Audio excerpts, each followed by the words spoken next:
자, 모든 식물들은 열매를 맺기 위해서 땅에 씨앗이 떨어지고, 땅에 씨앗이 떨어져 가만히 있으면 열매를 못 맺습니다.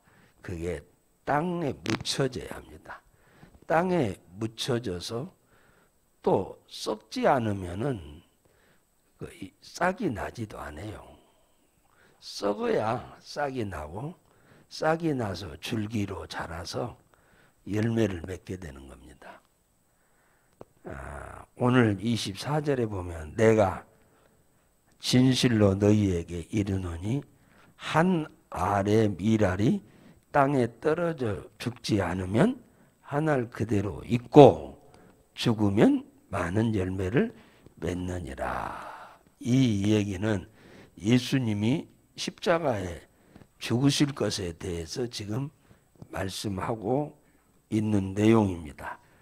예수님이 십자가에서 죽어져야 온 인류가 산다 그 말이에요. 한 사람이 죽어야 많은 사람이 살게 된다 그 얘기예요. 여기서 열매는 비유로 말한 거죠. 예수님을 두고 하신 말씀이요. 예수님이 곧 십자가에 죽어야 할 때가 가까이 왔다라고 지금 말씀하잖아요. 그래서 25절에 보면 이런 얘기를 해요.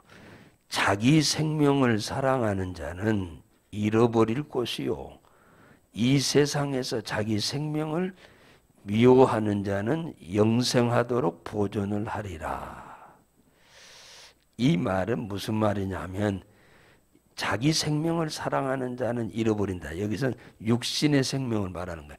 자기 육신의 생명을 사랑하는 자는 어떤 핍박이 오거나 어떤 위협이 왔을 때 하나님을 부정해버린다 그 말이에요. 믿음을 버려버린다 그 말이에요. 이런 사람은 뭘 못 얻어요? 영생을 못 얻어. 자기 생명을 잃어버린단 말이에요. 영생을 못 얻는다 그 말이에요. 그러니까 신앙생활 하다가 옛날에 일제시대에 이런 일이 참 많았고 6.25 전쟁 때 3년 동안 수많은 사람이 이런 일이 있었는데 예수 믿는 사람들이 북한의 공산당들에 의해서 또 빨갱이들에 의해서 예수를 믿을 거냐 안 믿을 거냐라고 하는 위협이 왔을 때 살고자 나 안 믿겠소 했는데 안 믿겠소 한 사람을 살려준 게 아니라 다 더 죽였어요. 이거 완전 가짜구나. 다 죽여버린 거예요. 그리고 오히려 나는 죽어도 예수 믿겠소 한 사람은 이거 진짜네 하고 살려준 거예요. 살고자 하는 자는 죽고 죽고자 하는 자는 다 살려준 거예요. 자기 육신의 생명을 버리는 자는 그 말이에요. 어떤 위협이 오고 또 고난이 와도 내 육신의 생명을 버리면서까지라도 나는 영원한 생명을 얻어야겠다고 하는 자는 하나님이 그들에게 영원한 생명을 준다고 그러잖아요. 자기 생명을 사랑하는 자는 잃어버리고 세상에서 자기 생명을 미워하는 자는 영생을 얻는다 그러잖아. 그런 어떤 환난에서 이런 위협이 왔을 때도 다 부정하게 되는데 지금 같은 이렇게 평안한 시대에도 이 하나님을 부정하고 떠나버린 사람이 한둘이 아니죠. 이게 내 육신보다 내 영혼을 더 사랑해야 한다는 얘기입니다. 쉽게 말하면. 내 육신보다 내 영혼을 더 사랑해야 한다. 그래야 영원한 생명을 얻는다. 그런데 육신을 영혼보다 더 사랑해버리면 하나님 뜻대로 살 수가 없죠. 하나님 섬길 수가 없습니다. 그 26절에서 사람이 나를 섬기면 나를 따르라. 나를 따르란 말은 좋을 때만 따르라는 게 아니요, 평안할 때만 따르라는 게 아니요, 시간이 있을 때만 따르라는 게 아니요, 어느 때든지 따라야 제자가 되려면, 하나님을 따르려면 뭐 평안하고 좋을 때만, 안 바쁠 때만 따릅니까? 아니요. 아무리 바쁘고 생명이 위협이 오고 고난이 와도 따라야 한다. 그런 자는 내가 있는 곳에 저도 있을 것이요. 그 말은 천국을 말하는 거예요. 예수님이 십자가에 죽으셨다 부활해서 천국 가시잖아요. 나를 섬기고 나를 따르는 자는 어떤 위협이 와도, 어떤 고난이 와도 나를 따르는 자는 내가 있는 곳에 그가 있을 것이요, 사람이 나를 섬기면 내 아버지께서 저를 귀중히 여기리라 그러잖아요. 따른다는 말은 뭐 좋을 때만 따른다는 얘기가 아니죠. 편안할 때만 따른다는 얘기 아니요. 기분 좋을 때만 따른다는 얘기 아니죠. 따른다는 것은 범사에 따른다 그 말이에요. 어떤 상황에서든지 하는 주님의 말씀을 쫓아 산다 그 말이에요. 그런 사람들에게 하나님은 너희가 내가 있는 곳에 너도 있게 한다 그러잖아요. 너희가 나를 섬기면 내 아버지께서 너희들을 귀중히 여길 것이다 그러잖아요. 구약시대에 보면은 수많은 선지자들이 한결같이 동일하게 백성들한테 인기 있는 사람은 하나도 없었어요. 왜? 백성들한테 인기 있으려면은 하나님의 말씀대로 못 살아. 네. 백성들이 좋아하는 대로 하려고 하면은 하나님 뜻대로 못 살아요. 그 말씀도 전하지도 못해 그러면. 그러니까 이 선지자들이 다 백성들한테 죽고 맞아 죽고 감옥에 가고 말도 못하게 선지자들이 다 고난당했다. 그죠? 그러면 백성들이 원하는 대로 선지자 노릇할 테면 그건 선지자가 아니죠. 하나님 그거 쓸 필요가 없지요. 하나님 말 안 듣고 사람 말 들을 테면 그런 사람은 필요 없는 거죠. 사람 말은 안 들어도 하나님 말을 들어야 하나님이 그걸 쓰지. 예를 들면은 다니엘이는 왕이 한 달 동안 나 외에 다른 신에게 기도하면은 사자굴 속에 넣겠다고 옛날 말로 말하면은 담화문을 발표를 했어요. 옛날에는 담화문을 큰 이 전지 많은 데다 써서 동네마다 이렇게 벽에다가 붙여놨었죠. 옛날에는 담화문은 대통령이 써서 붙이는 거죠. 공고문. 그래서 옛날에는, 지금이야 그렇지 않지만은, 지금은 문서로 이렇게 보내지만은 각 동네 이장들한테 보내서 이장이 요즘은 마이크로 이렇게 하게 되는. 그 다음에 동네마다 마을 회관에 모여서 그것을 또 이렇게 전달하고 그러지만은 옛날에는 그걸 안 했어요. 다 그 큰 전지만한 데다가 대통령이 그걸 공고문을 갖다가 벽에다 동네마다 다 붙였잖아요. 한 달 동안 나 외에, 나 왕, 나의 신 외에, 그러니까 자기 신을 이렇게 우상으로 만들어 놓고 거기다가 기도하는 사람은 살려주고 그 외에 다른 신한테 기도하는 사람은 사자굴 속에 넣겠다고 그랬어요. 그런데도 다른 사람들은, 다른 종교를 믿는 사람들은 다 그렇게 했어요. 안 했어. 기도를 안 하고. 그 왕의 이름으로 왕한테, 그 신상한테 기도를 하는 거예요. 왜 그러느냐면 이 다른 신을 섬기는 사람들은 자기 신만이 복준다고 믿는 게 아니에요. 다른 신도 복준다고 믿는 거예요. 자기 신만이 구원한다고 믿는 게 아니라 다른 신들도 다 구원한다고 믿어요. 모든 다른 종교들은. 그러니까 생명을 걸 필요가 하나도 없는 거예요. 그러나 성경은 하나님 이외에 다른 신은 구원이 없어요. 구원할 수가 없어요. 오직 예수만이 우리의 구원자인 거야. 하나님만이. 그래서 다니엘이는 그걸 알면서도 뭐요? 기도를 안 할 수도 있죠. 그리고 또 모르게 숨어서 살짝 할 수도 있죠. 이불 속에 이불 뒤집어 쓰고, 예를 들어서 누워서 모르게. 그런데 다니엘이는 모든 사람이 다 보는 앞에서 기도를 합니다. 왜? 하나님이 그걸 기뻐하기 때문에 한 거죠. 그러니까 이 일은 죽고자 하는 각오가 없이는 이 기도를 못 하는 거예요. 근데 다니엘은 하잖아요. 그걸 사람도 보고 하나님도 보고 계시는 거예요. 그러니까 하나님께서 다니엘이가 사자 굴 속에 들어가게 되는데 결국은 고소가 돼가지고 다니엘이가 그렇게 충성스럽게 관리가 돼가지고 도지사 126명의 도지사 위에 최고의 우두머리 도지사가 됐는데 그걸 싫어하는 거예요. 그 나라 사람들이. 그래서 어떻게 해서든 다니엘을 죽이려고 하는데 너무 정직하게 일을 하니까 고소할 것이 없어서 이 신앙적인 면으로 고소를 하려고 왕을 속여가지고 그 왕 외에 다른 신한테 한 달 동안 기도하는 사람은 죽이도록 합시다 하니까 왕이 속아가지고 그렇게 하자고 한 겁니다. 결국은 나중에 이 왕이 그 계략을 알고 어쩔 수 없이 공고문을 냈기 때문에 사자 굴에 넣기는 넣었는데 하나님이 사자 굴에 들어간 다니엘이를 천사를 보내서 사자들의 입을 봉했잖아요. 그래서 다니엘이 살아서 그 다음날 나왔어요. 그를 중상모략한 모든 대신들을 갖다 싹 사자굴에 넣어서 그 식구들까지 싹 죽이게 만들어버렸잖아요. 결국은 하나님은 하나님을 위해서 죽고자 하면 살려주고 나를 위해서 살고자 하면 죽는 것.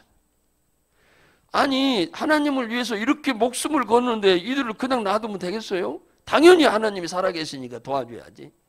그런데 좋을 때는 하나님의 도움만 받으려고 하다가 제가 주님을 위해서는 손해볼 것은 하나도 손해보려고 안 해. 그러니 그를 도울 필요가 없는 거지. 하나님 입장에서.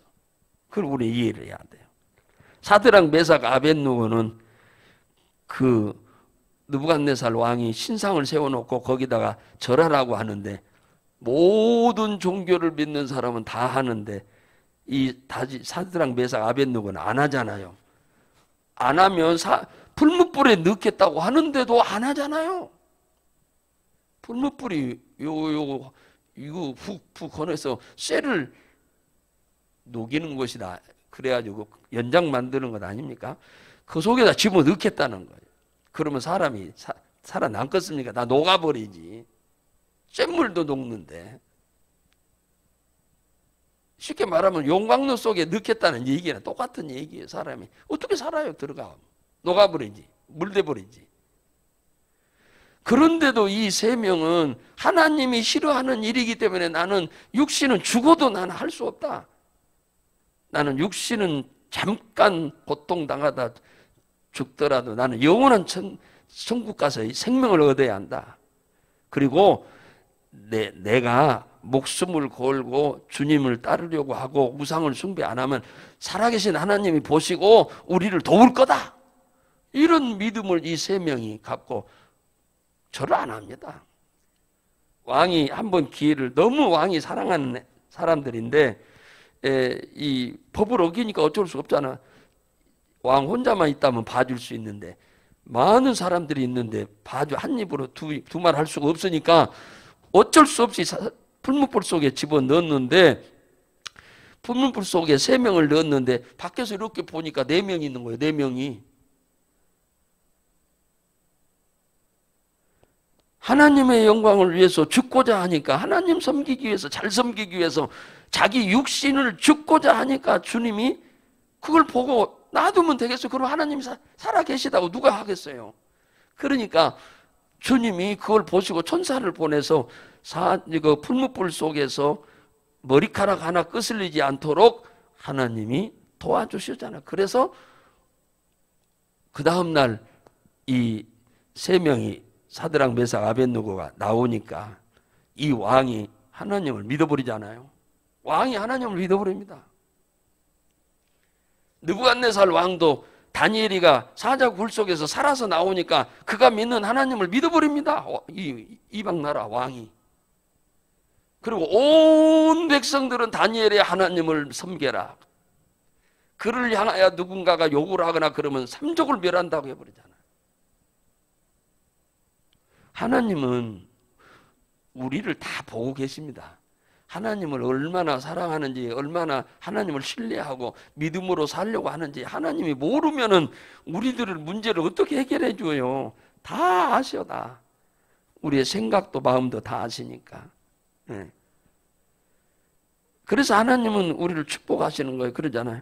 사람이 나를 섬기면 나를 따르리라. 나 있는 곳에 그도 있게 할 것이요. 그러잖아요. 나 있는 곳은 예수님이 십자가에 죽었다 부활해서 천국을 말하는 것입니다. 그러니까 우리는 좋을 때만 하나님 따르려고 하면 안 돼. 그러면 그건 짝퉁 신앙이 되는 거예요. 짝퉁이 되는 거예요. 짝퉁. 범사에 우리는 주님을 따르셔야 돼. 예. 하나님의 미랄이 이 얘기가 나왔으니까 한 얘기를 드리자면은,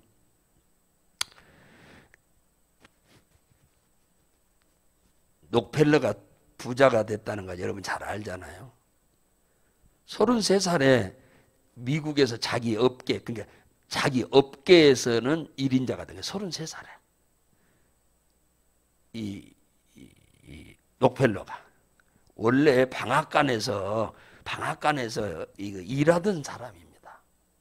너무너무 가난한 사람이에요. 하나님이 축복하면 그렇게 만들어버려요.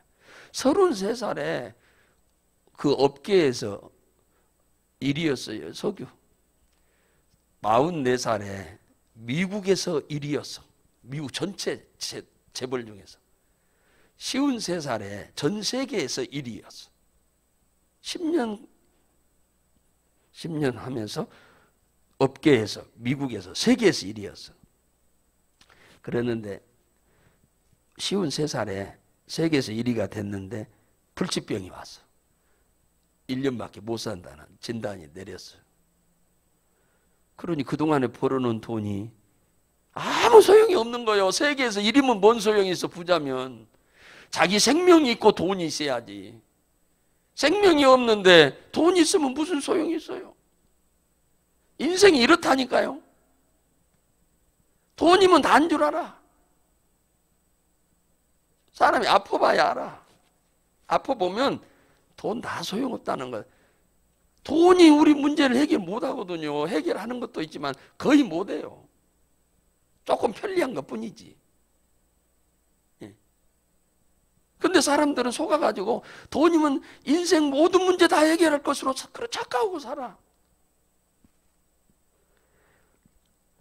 그 다음부터 이 록펠러가 내가 이 돈 다 싸놓고 죽으면 내가 천국에 가서 주님 앞에 부끄러워서 설 수 있겠냐 해서 그 돈을 이제 나눠주기 시작한 거예요. 그래서 이제 전 세계 뭐 대학교도 세우고 교회도 세우고 뭐 어마어마하게 많이 했어요.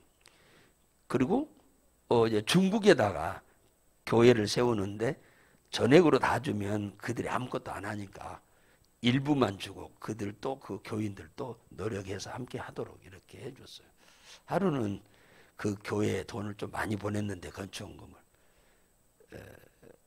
헌당 예배를 드린다고 해서 중국에 가게 된 거예요. 시골에 이제 중국에 있는 시골에 갔는데 그 교회가 있는 동네에 이렇게 가다가 이상한 현상을 하나 본 거예요. 신기한 일을 하나 본 거예요. 뭐냐면 밭에서 쟁기질을 하는데, 밭을 가는데 소가 쟁기를 끌고 가야 하는데 소가 쟁기를 끌고 가는 게 아니라 사람이 쟁기를 끌고 쟁기를 잡은 사람도 사람이 잡고 있는 거예요. 가만히 보니까 아들이 쟁기를 끌고 아버지가 쟁기를 잡고 있는 거예요. 이런 일은 태어나서 처음 보는 일이거든요. 그래서 밭으로 가가지고 아니 왜 소를 갖다가 쟁기를 끌게 해야지 왜 사람이 하냐고, 이렇게 아들이 하는 것 같다고. 그러니까 저희 교회를 짓는데 록펠러라고 하는 분이 돈을 좀 대주고 우리가 나머지는 돼야 하는데 저희들도 하나님의 집을 짓는데 그냥 있을 수가 없어서 좀 헌금을 해야겠는데 돈은 없고, 그러니까 소를 팔고 아들하고 합의하기를 아들이 소 대신 쟁기를 끊겠다고 해서 소를 팔아서 드렸다는 거예요. 그래서 그 소리를 듣고는 감동을 록펠러가 자기가 보낸 돈 갖고 진짜 지었는가 안 했는가 확인 간 건데 그 모습을 보고는 감동을 먹어서 뭐요? 그냥 그 예배 드리고 난 다음에 소를 한 마리 사줬다 보잖아. 하나님의 미랄이 되려고 하는 사람에 의해서 하나님의 일은 이루어지는 겁니다. 록펠러도 거기에 동참했지만 그 소 한 마리밖에 없는데 소 한 마리를 드리고 아들이 대신 쟁기질을 하겠다. 얼마나 그 아들이 하나님 사랑했으면 그러겠어요. 아버지만 사랑해갖고는 아들이 무슨 소리 아버지 제정신이요? 이래 버리면 끝나버리잖아. 근데 아들이 아유 아버지 내가 쟁기를 끌 테니까 아버지 염려 말고 소 팔아서 헌금합시다. 그래서 그 교회가 지어지는 겁니다. 하나님의 미랄이 있어야 무슨 일이 되는 거예요. 미랄이 없으면 안 되는 거예요. 여러분들이 집에서 다 아버지 어머니들이시잖아요. 자식들이 신앙생활 잘하도록 하려면 집에서 미랄이 되셔야 돼. 집에서 미랄이 돼야 합니다. 정말로 그리스도인다운 삶을 여러분들이 살아야 돼. 본을 보이면서. 말로만이 아니라. 그리고 직장에 가서도 그리스도인다운 여러분 하나의 미랄이 되셔야 돼. 직장에 가셔서. 그래야 여러분을 통해서 그들이 감동을 받고 여러분이 믿는 예수를 믿고자 하는 마음이 생기는. 그러면 하나님이 얼마나 큰 영광을 받으시겠어요. 하나님이 여러분 통해서 영광 받으면 여러분은 자동적으로 축복을 하시는 거예요. 그냥.